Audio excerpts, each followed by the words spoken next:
this podcast. Let's talk NFL football. Are you ready? Oh, am I ready? Oh, my God. The NFL over the weekend, the Chargers once again are charging. They lose to Tennessee.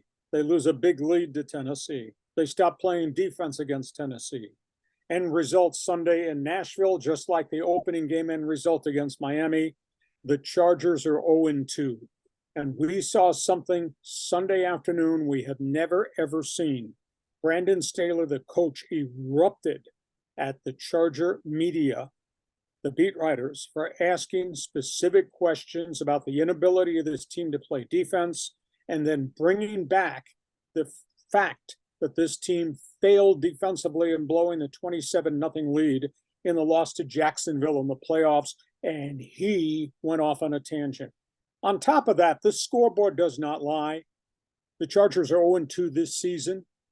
The Chargers under Brandon Staley have blown 10-point leads 5 times under Brandon Staley. I mean, double-digit leads turned into losses 5 times. Not good.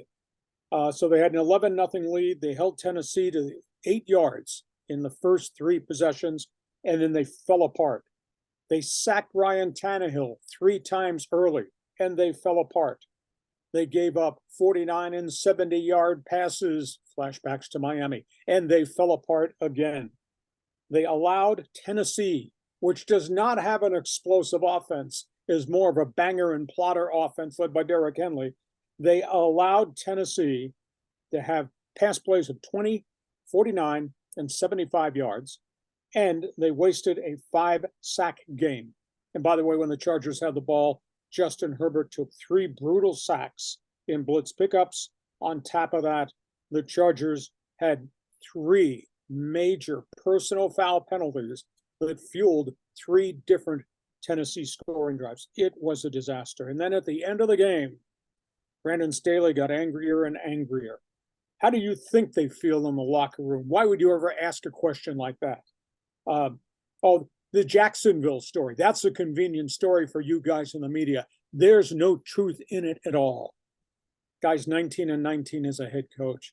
This thing is coming off the rails. Now, that being said, I don't think Team Spanos will fire Brandon Staley, but Brandon Staley has not come as advertised. What was on the front page of his resume sure has never been delivered to SoFi Stadium. John, it's your turn to vent. Yeah, so the defensive genius is just getting burned. I mean, it is unbelievable the way to see those DBs just getting lit up by Ryan Tannehill.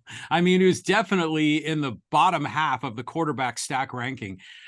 This is a disgrace. And, you know, I saw the press conference when he was getting all riled up when they were asking about Jacksonville, but it's a fair question because the pattern keeps repeating.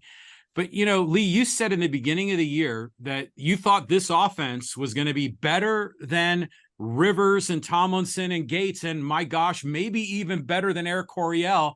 Well, you know, they're living up to the defense that you predicted. They're giving up like 35 points a game, but they're not scoring 42 or 49 a game. So, you know, there's problems on both sides of the ball here. They really are. And I think that's a surprise to me, because I thought they'd be more explosive and more down the field under Kellen Moore in the first 2 games, and that has not happened yet. Now, I've seen some creative things they've done with formations and using a lot of different people in pass routes and packages, and they do complete passes to a wide variety of guys, and guys are getting open because they're running some really complex stuff that confuses defenses. But they're not going down the field. They have not hit big pass plays yet. Now, we're 2 games into it, but pal, when you're 0-2 out of the gate, that's not a good look. No, Let's talk about the other team across